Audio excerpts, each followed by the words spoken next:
All right, Fulcrum of Truth, All right. whatever episode this is. I think it's number 10. 10? Yep. All right. We wrapped up our last episode and said that we were going to talk about deterministic and non-deterministic universe or theories and how things go. But I want to take 1 second and I just want to put a thank you out there. Right? Yeah. I want to send some love out. Yeah, thanks everybody I'm all that's been about watching. that. Yeah. Yeah, all the homies, right? Yeah, exactly. Thank you guys. Thank guys, girls, whatever. We think We this appreciate stuff, it. Yeah, we think this stuff is interesting, and we think that you guys will think it's interesting too. That's kind of why we decided to put it out there. We think that it's a new kind of way of thinking. Everybody probably thinks they think differently, but I'm pretty sure we do. So we're putting this stuff out there for you guys. And I just want to send that love out because that is like one of the core things that drives me. Yeah, right? yeah. Even though Dave doesn't show it much, he's got a lot of love inside of him. I do. Yeah, you do, bro. For sure. And we can start off. I'll tell you, I love you, man. Love you for everything we're doing. Yeah, love you too. Yeah. But yeah, deterministic, well, oh, go ahead. like and comment, right? Subscribe. Make sure that we get the subscriptions. Anybody that's watching this, we're getting a little bit more views than subs, I think, and a lot of people that are watching it aren't subbed. So I'll just say thanks a lot if you're already subbed, and if not, go ahead and hit that sub button so that we can get those numbers up. I want to say that in the video. Yeah. So. I feel cheap doing that at the beginning of the video. We have to ask for it, though. If the reality is people don't watch to the end, so but whatever. Not always, yeah. Before we go into our main topic, we had a comment last week because we talked about theory and hypothesis, and I just wanted to comment on that real quick. So it's actually it's a hard concept to grasp, the idea that a theory and a hypothesis are the same thing. I mean, when you look at science and you look at the way we talk about science right now, theories are basically facts in a conversation about science. Exactly. And to us, they're not. You know, that's something that we wanted to kind of convey to the audience, that, you know, the idea, you know, we had the idea that a hypothesis was the same as a theory prior to even looking up the definition. You know, this was kind of a gut instinct. It was like, okay, we know that theories are just things that have never been proven wrong. By definition, that's what we get taught in college, right? But in reality, it went further than that. Hold on. With a theory, there is some empirical evidence that kind of supports it. Okay, some experiment or something that says, okay, that right. Yeah. And really, that's. And again, so this is actually exactly where it goes into, right? So science in itself, I've broken down to the simplest form being repeatable results. Okay, so science is just the idea that if I do one thing, the exact thing is going to happen again after it. The cause and effect relationship is there. And every time every scientist or every time an experiment's been done and we did X, Y happened. Okay, and this repeatable result gets written down as science and fact. All right, but this is really just a historical record. Right, this is just the idea that every time someone did it in the past, every time somebody did X in the past, Y happened. Okay, as soon as Y does not happen in an experiment, all of a sudden that fact is no longer true, and that science we knew is no longer true. Or it's swept under the rug. Or it's swept under the rug, yeah. But this is where the understanding that a hypothesis and a theory are essentially the same thing, okay? Because in science, we don't really know anything's going to happen. We only understand that it happened in the past, okay? And this makes it so that, you know, we can bank on those results and we build airplanes out of them and put people up in the sky based on those results in science that we found. But the second that one of those things don't hold, that science gets changed. And that happens every day through all types of experimentation, all through things. Now, they aren't major changes that we find. We don't find out that gravity doesn't act in this place anymore or anything like that, right? Gravity always seems to act all the time. But if gravity was ever to stop working, all of a sudden, all that science that we thought we knew about gravity will be wrong. And that's what is the real understanding of, like, it's all speculation, right? Yeah, absolutely. Another point is that in the definition of a hypothesis, it talks about how it comes up with assumptions without empirical evidence. Okay. Well, I challenge you and everyone watching to try to come up with an assumption about the world that they believe could be accurate using no empirical evidence. Because that's impossible. You're talking about saying Flat something Earth. like, well, no, they have I know. they have I know. empirical evidence to try and pull for that, right? And that's exactly but- what I'm saying. Yeah. So when I say that, yeah. well, imagine even deeper than that. Imagine that you come up with an idea like, you know what, Dave? I think gravity doesn't work. My assumption and my hypothesis is that gravity is not holding us to the ground. Do I have any empirical evidence to base that assumption on? No, but it's my hypothesis. Do you understand that a baseless hypothesis is not a hypothesis at all? And then I can just call it a theory. Well, My theory of how gravity doesn't work. I'm trying to make the point here and really dig down into it so that people can understand. Sure. Right. Yeah. I'm sorry. I'm No, you're driving it. fine. You're fine. Yeah. It's just, I'm not doing a good job at articulating it. So, a hypothesis, let's go to a theory, right? A theory is supposed to be an assumption, right? You're proposing a phenomenon in the universe is happening because of a certain reason, and the end result is such, right? And it matches it every time. Because we observe these things. Yeah. So you take some tests and data, right? You do some experiments, and every time you do X, and every time you do this, and every time you do that, the results are exactly the same, right? So that's my empirical evidence that I did some testing, right? And now I'm going to make a proposition about why that's happening, right? And now, as long as my proposition matches the end result, it makes sense, right?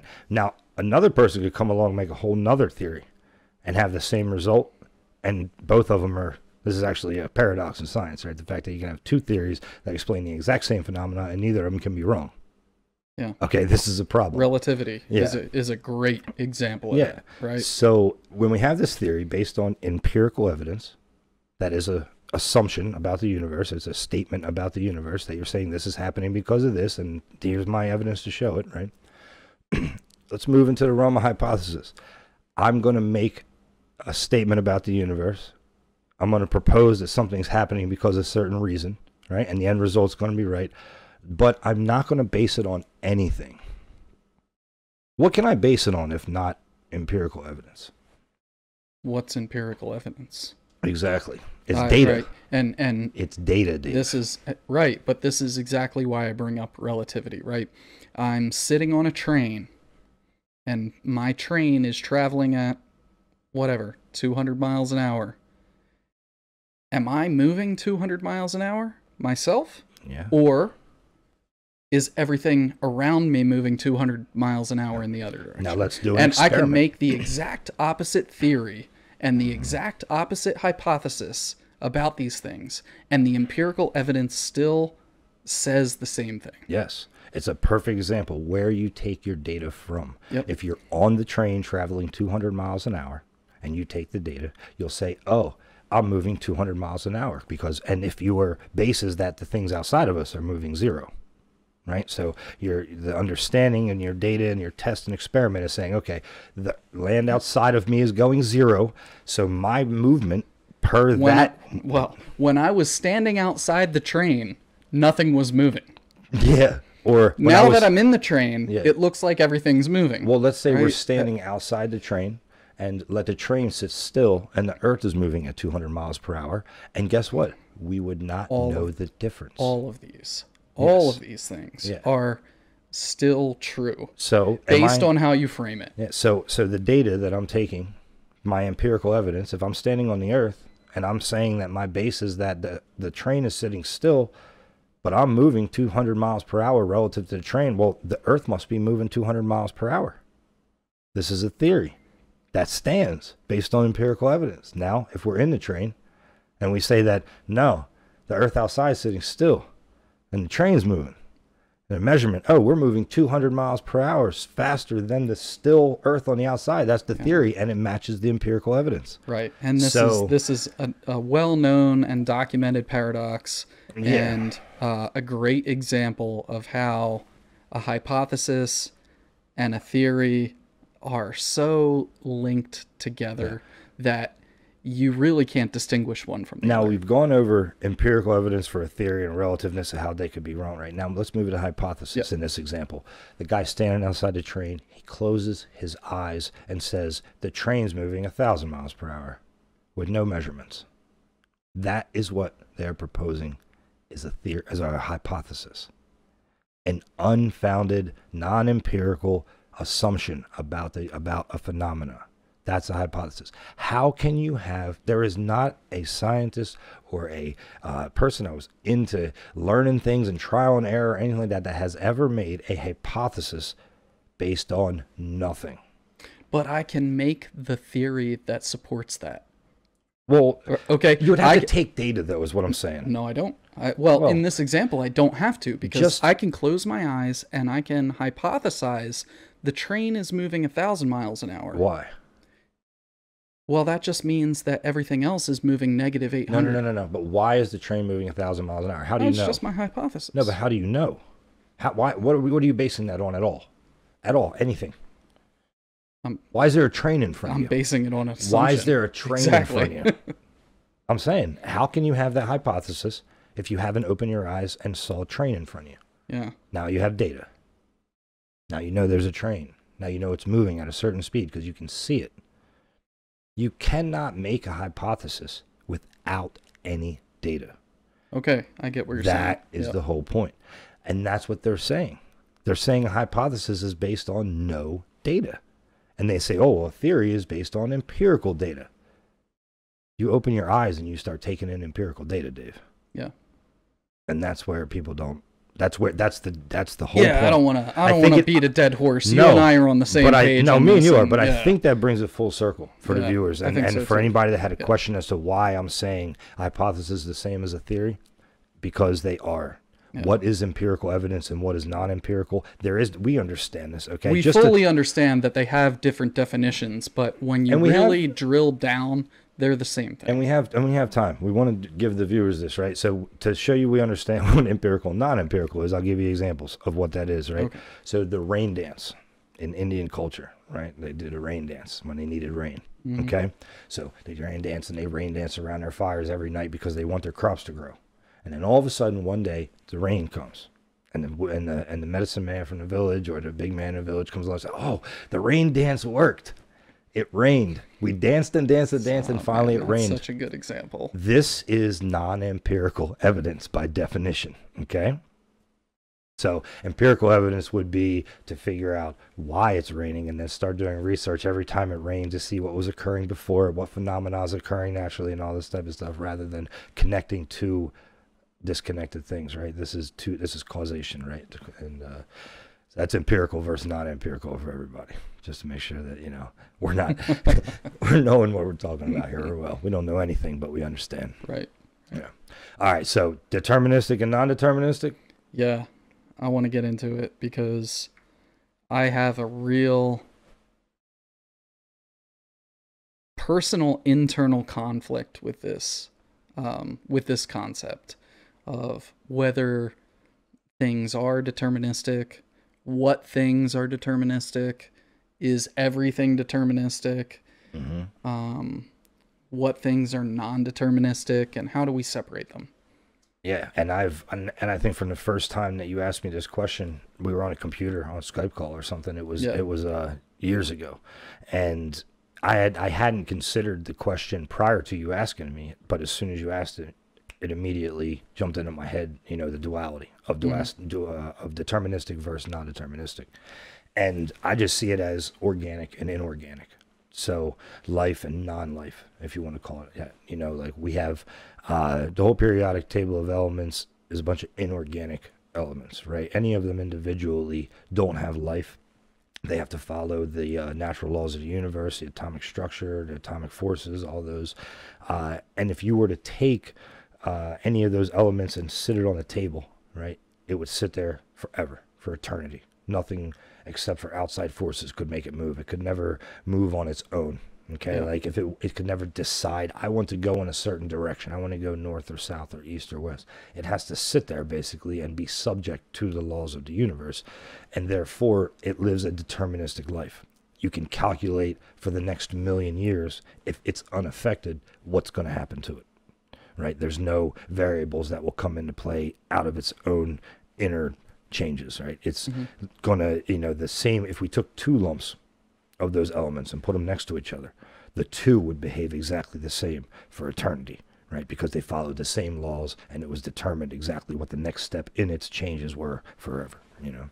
Yeah, and they may be experiencing subtle differences, right? The Well, wind is blowing a little bit more external on this way. forces. Yeah, Yeah. external forces. Yep. But they themselves have to obey Hmm.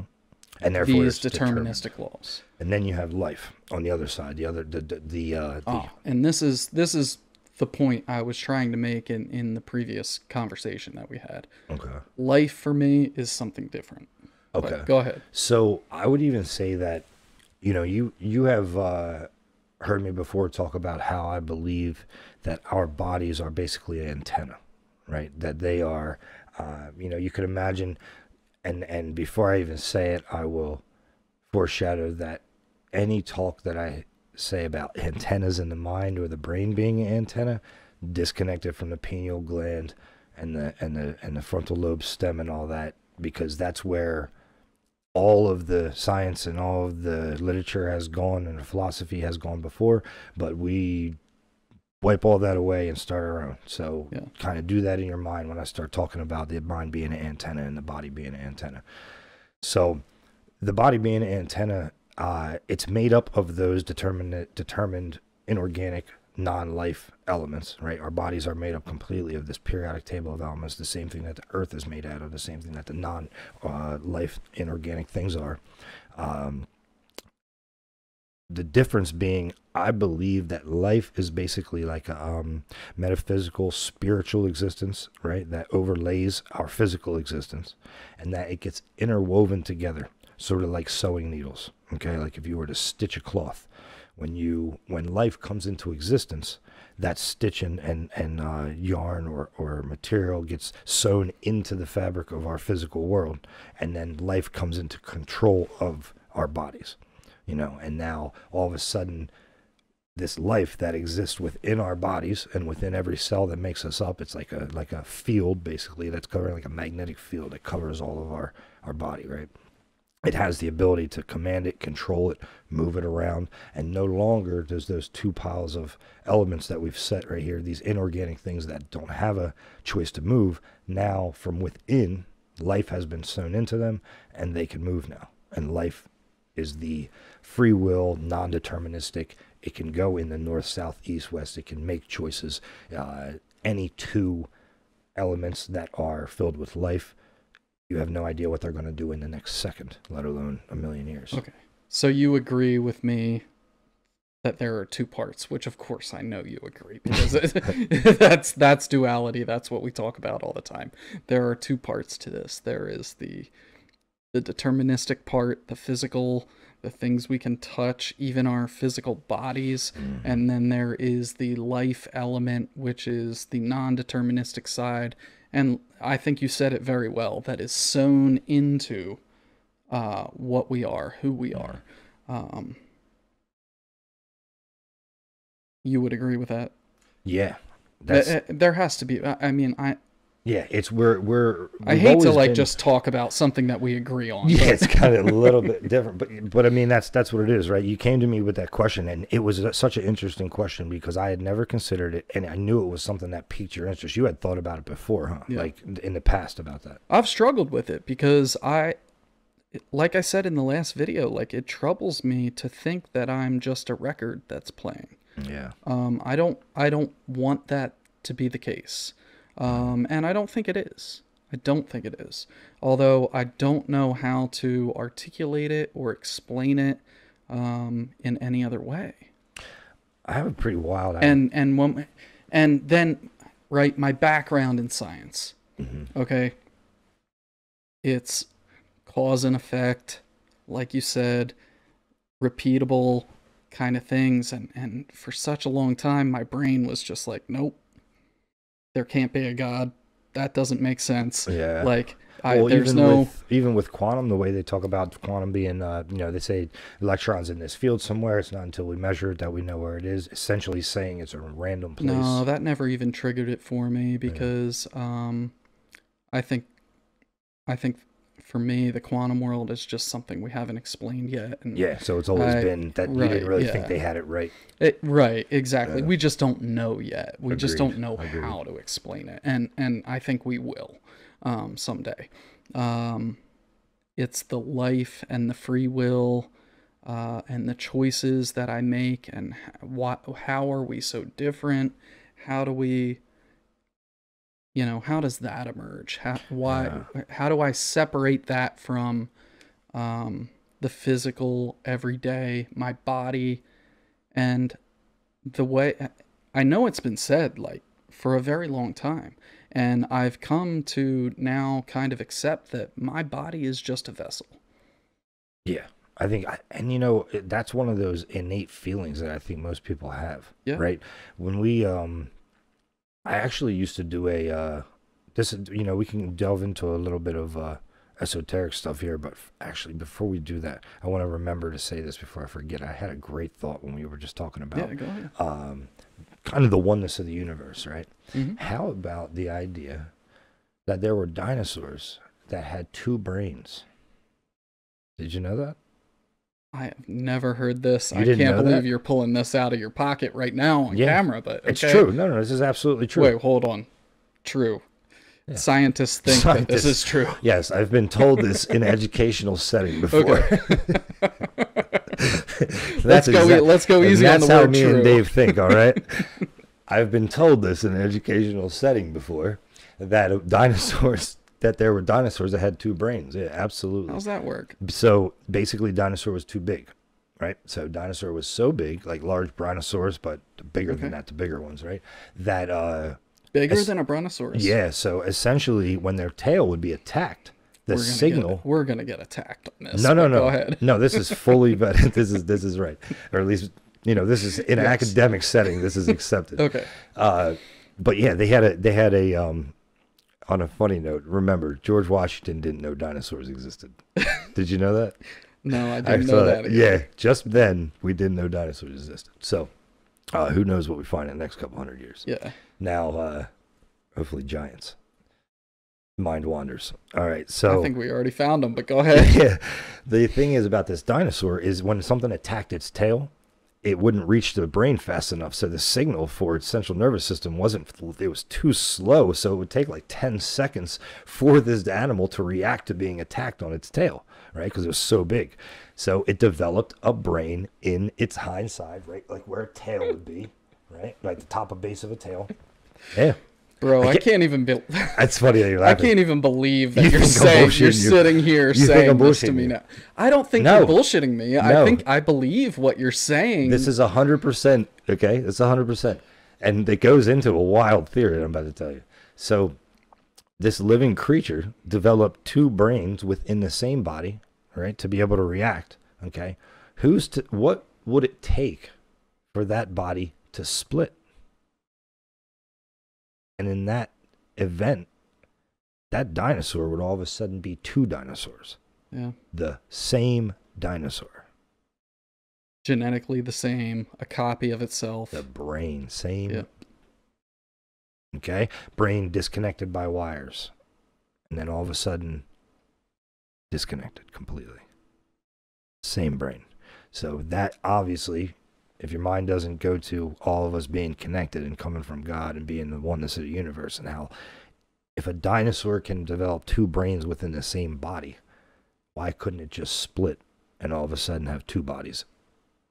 Well, we've talked about something like this before, and I don't know if you remember, and I forget exactly why it came up, but I think we were talking about our senses, right? And sight, smell, sound, and whatnot. Mm-hmm. And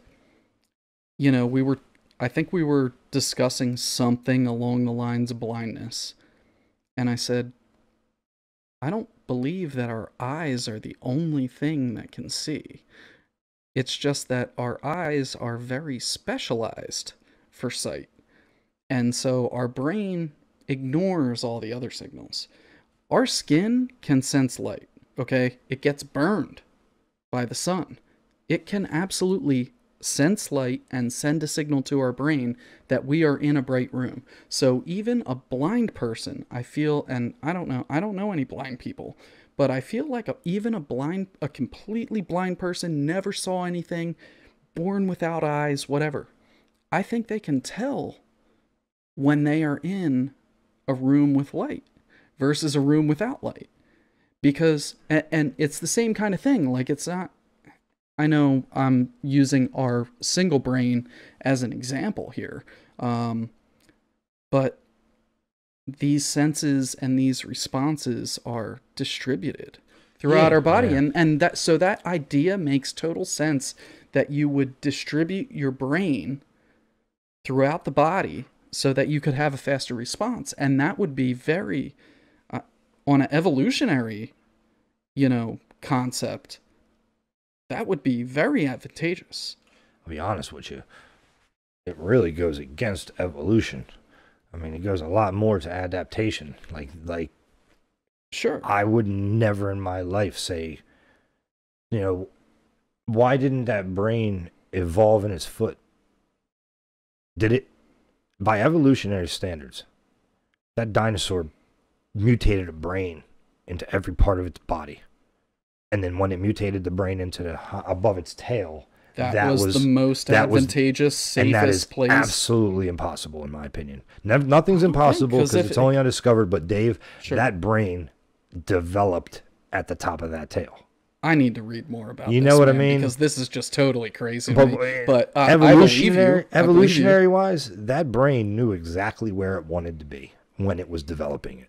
And I Yeah. do not think it was cycles of generations and mutation over generations that it just, these dinosaurs survived because the brain began to develop in the top and base of its tail rather than its foot. But there were dinosaurs out there that had a brain develop in its foot because that's the randomness of evolution and mutation that they say. No. It is literally Yes, driven. Sure, but there are also like It's supposed to be random mutation, Dave. It's not I don't engineer. think so. It's not intelligent adaptation. It is random. In a way, I think it mutation, is. I think there is. Well, this like, is something you're saying that you think this, not I that the think- evolutionary I think this, theory. right, Because the right. evolutionary theory, from what I understand, and correct me if I'm wrong, is random mutation, they believe. That leads to reproduction success, which leads to traits being carried, which has to be. There's no a way that difference between random and truly random, which is what you're describing. Truly random. Oh, I could develop a brain here. I could develop a brain here. It, um, you know, one of the things I've described to you before that I've read about and really interests me is the development of eyesight. And I'm going back to eyesight here. That different evolutionary trees, all like we diverged, we think, prior to developing eyes, but all of these different branches, they all developed eyes, and they all developed them on the head. Why did that happen? Well, that's because there are, like, yes, you could develop it on your foot, but it's so much more practical to be close to your brain. Dave, there's a whole. You're touching on something that's enormous in terms of the book, okay? And that is the consciousness. Why are all of our sensory organs Yeah. on the front of our face? Yeah. Oh, yeah. Yeah. Okay. Yeah. We've talked about this. Yeah. A evolutionary mutation of eyes in the back of the head would save everyone, okay? Especially if you're living in a time when people have to get this close to you to attack you. Everyone was getting taken out from behind, okay? I can't debate that. Okay. I really can't debate There are why we things- don't have eyes on the back of our head. Why do we have an orientation of forward? Right? Why is there a forward and backwards to the body? Why do we see there is no animals that exist like mammals, quadriceps and their forward-legged animals running around out here in the world that have eyes in the back of their head. And if they did, they would survive instantly, way better. Why not 4 eyes, right? Why has everything got 2? Right now we've gone into a million. I can actually This explain may a lot of turn this. into an hour. But it might be 2 conversations, maybe, right? But the thing is, I've always wondered this: why all of our sensory organs in the front, we don't have anything in the back, and we have an orientation facing forward. There's no evolutionary explanation for why this is. Maybe the spin of the Earth. But what about the people that live at the North and South Pole? Like, there's so many I agree with oddities you, to that. and I have thought about this because we have talked about it before. Yeah. And I think there is a physical limitation to how this evolution progresses, how chemicals combine, how things, and so you have to, it's like the proverse and the reverse, you have to have opposites. You can't develop anything without an opposite. Yeah, yeah. I think you touch on a potential hypothesis. On Funny you bring that up. yeah, Yeah. you touch on a potential concept, you know, or a leading concept that could go down a path of discovery, in that the evolutionary mutations that we see in the body and in all animals, there could be an inverse relationship between the mutations, and that you could have, a brain right here or something else right here that's opposite of a brain, right? And that we don't understand that. There could be like a central nervous system piece that's equal and opposite to a brain, right, that we have in our body. Something like our brain stem, right? Like maybe there's something like that. But a two-piece mutation system where you could have two arms or you get little tiny arms, right? And this is, genetics kind of work like this, right? With dominant and recessive traits, you know? Yeah. A little bit with, there's And a duality to those. You bring up a really great point, because let's just try to, I want to focus on eyesight itself, so that we don't just like stray too far. How about we do this, right? We're in right now, and I had a thought real quick about what you were saying about light and sensing light with your body, even if you're blind. Yes. Okay. Yeah. And I want to just finish up maybe with a explanation of maybe how our senses work. Okay, with the spectrum, right?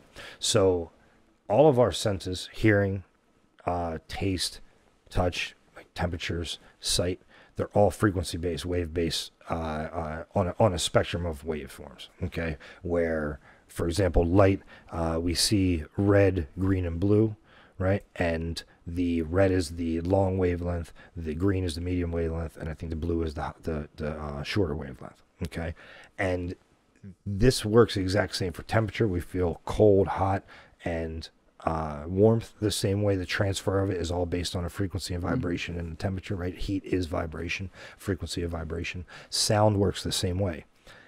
All of these things that exist around us are on a large spectrum. So light is in its own little electromagnetic spectrum, right? Where it has infrared to radiation, I think, or infrared to violet, Ultraviolet. Yeah. Ultraviolet to but we can infrared. even go from microwave all the way to radio wave. So X-ray. So this spectrum, right? I've explained to you before that I believe it's a loop.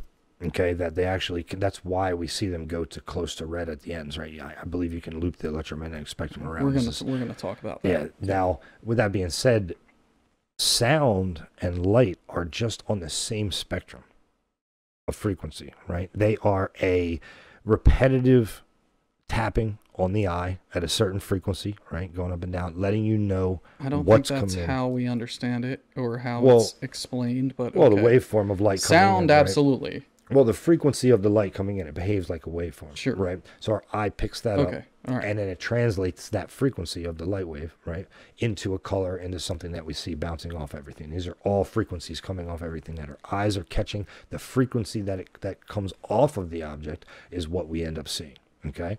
Now, the same thing goes for sound. You change the frequency up and down, we hear different sounds, right? But sound is a physical particles bouncing around. Well, so pressure waves, right? It's like different levels of pressure going through the air. But So because it's the medium. physical atoms are hitting each other, and but this, now remember that this is, whereas again, light frequency. is a little different. Okay, Yes, the but key still, here they're a is- frequency. Yeah, the Yes. key is the frequency.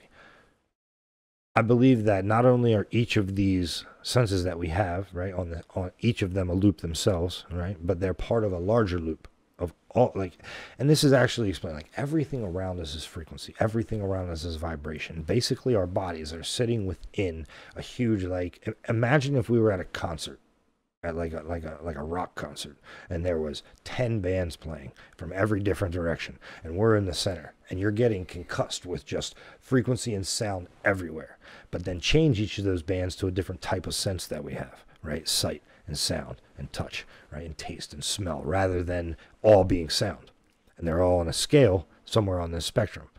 When you close your eyes, the same vibration and frequency that you would sense with your eyes in this part of the scale, you can still sense that part of the scale a little bit from this part of your sensory stuff. So you have a body that can sense a different part of that. And that's what I'm saying, but our brain is tuned to the eye, even though the rest of our body can still receive it. Well, say that the nose is tuned to smell the frequencies that are right here in this part of the spectrum. The eyes can see this part of the spectrum. The body can feel this part. You can hear this part, right?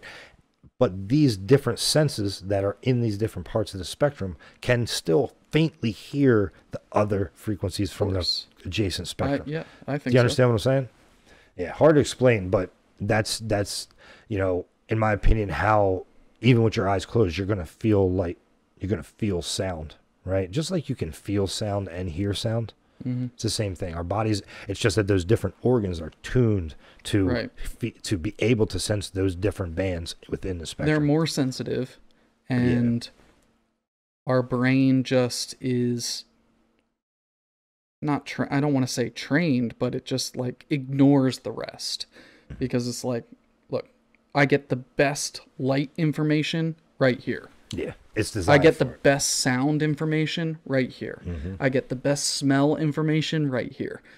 So I'm just going to ignore all the other inputs, because these organs are very well tuned to that frequency or that sense that I'm trying to do. Although the other organs can still pick them up. Yeah. And to wrap it around to deterministic, right? We use all of these senses, and we use all the elements with this life sewn into us, right? The life that's sewn into us uses the antenna, uses the body to pick all these senses up. The way, essentially, the human body would be a vessel to carry the life for as long as possible, as well as to guide the life and give it information about the world around it, right? I need to be able to see, I need to be able to hear. What are these 5 different ways that I can sense the world around me to make sense of the world around me, so that I can move around in the world around me and do whatever it is I want to do, or need to do. Yeah. Just a giant set of sensors. That's what I think we really are. I feel like we're jumping around all over the place, but that's fine. Yeah. That's sometimes how our conversations go. Yeah. My mind is still stuck on the eyesight thing, because I am just, some of the things you said triggered thoughts that I've never had about it and about. I don't want to go into a big discussion about evolution. Okay. Well, you want to end it here? We'll do another one? Because then we could just spark it up. Evolution sounds like something. You want to do a whole conversation on evolution? Yeah, we'll do it. All right. Let's do it. Let's wrap it here. Yep. But let's close it out a little bit on the deterministic and non-deterministic. I think we're both in agreement that there's both. Both elements exist. That's even a more simple concept that we already agree on. We've talked in previous videos of the proverse and the reverse and the duality of everything, light and dark, right? If one exists, the opposite exists. And so if there is a deterministic element, there's also a non-deterministic element. And to me, in my mind, that just is automatic. It fits the fulcrum, right? And that's where this is a good time to express this. When I understood the fulcrum, it was given kind of the fulcrum's understanding of the equal and opposite singularities on either side of a balance beam, and the fulcrum being the center point, and the objective truth of it in reality, and that both sides of the fulcrum are actually the same thing. Like the fulcrum is one thing, and each side of it is actually just part of it. And I began to look at all the systems in the universe and see that they were matching that. It was this kind of, and I haven't gone into systems yet with people about how we can use systems to kind of learn more about the world around us than using science and experimentation. But you know, when we look at science systems and fields and phenomena in the universe, our goal, Dave and I, is essentially, because of the way we understand the universal laws of the Fulcrum, is to match it to that system. Like, if it's ever one thing or it's the other, we know that it's probably not the exact truth, and it's not the most accurate way to express it. And when we come to an understanding that it is deterministic and non-deterministic at the same time, always, that fits the Fulcrum, and we kind of like, it kind of gels with the entire theory of everything that we work on. And yes, that's what we do, work on theory of everything. But it does. I mean, it has to fit the Fulcrum. It has to fit the duality and singularity and infinity understanding of the universe, because we understand every system in the universe to be like that. And I just want to say that, because this is, deterministic and non-deterministic is the way me and Dave are in such agreement on it, is because it fits that system so well. It fits all of our systems so well. It's just like it speaks universal truth, essentially. Yeah, I'll end it with, it is and it isn't, always and never. Yeah. I see you guys. Good talk, man.